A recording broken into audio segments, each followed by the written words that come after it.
Hello, welcome back to my channel. আশা করি তোমরা সকলে খুব ভালো আছো। আমিও খুব ভালো আছি। অনেকদিন পর আমি গেছিলাম জল মন্দির, নবদ্বীপ জল মন্দির।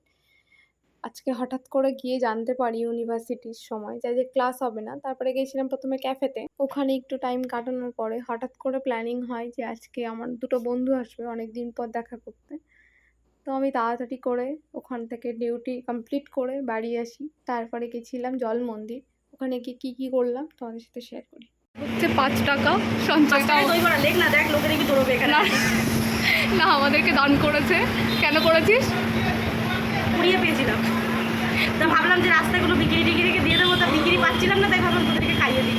আমার বন্ধুগুলো তো ১ নম্বরের বিক্রি ওই জন্য রিয়াকশন, মামনের রিয়াকশন আমরা বিক্রি। ইয়েস অফকোর্স, না আমি সত্যি স্বীকার করছে, বিক্রি হয়ে স্বীকার করছে আমরা স্ট্যান্ডার্ড বিক্রি। দেখলে বোঝা যায় না, কিন্তু পকেটে টাকা নেই। হ্যাঁ আমার চোখ দেখে বোঝা যায়, পকেট দেখলে বোঝা যায় বিক্রি, না আউটওয়ার্ড দেখলে বোঝা যায়। পকেট দেখলে বোঝা যায় না। কেন বলতো? পকেটে আমার মা বেশি টাকা দিয়ে দেয়, বাইরে বেরোয় তো। রিভিউ দিয়ে এটা তারা বলছে একবারে খাবি, আমি ভিডিও করে দিই। ভালো, আচ্ছা হ্যাঁ না। এই যে এই চামচটা হলো এটা করা হয়, আমরা বললাম তুমি নাও, দুধের অন্য লোককে দিয়ে দিই, ফেরত দিয়ে 10 টাকা কম নিয়ে তবে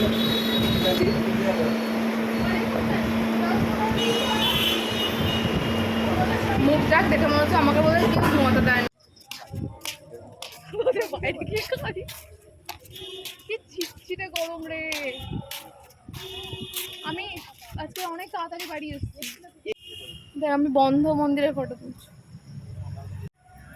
ব্যাপারটা হচ্ছে ফোন, আমি না এখন গিয়ে দোকানে ওই ইয়ের কাকুর মতো ফোনপে দেখে নিই। হ্যাঁ রে, মানে আমি আগে এরকম হচ্ছে জিজ্ঞেস করে নিচ্ছি ফোনপে আছে তাহলে আমি বললাম না কলেজে ওই ছেলেটা ওটাই তো। কেউ অনলাইনে থেকে টাকা নেয়। টাটা। তো ফাইনালি আমি এখন আসলাম বাড়ি। সারাদিন ডিউটি করে একটু ঘুরতে গেছিলাম, তারপরে 2 টো বন্ধু এসেছিলো, ওর সাথে দেখা করতে এসেছিলাম। অনেকদিন দেখা হয়নি যেহেতু।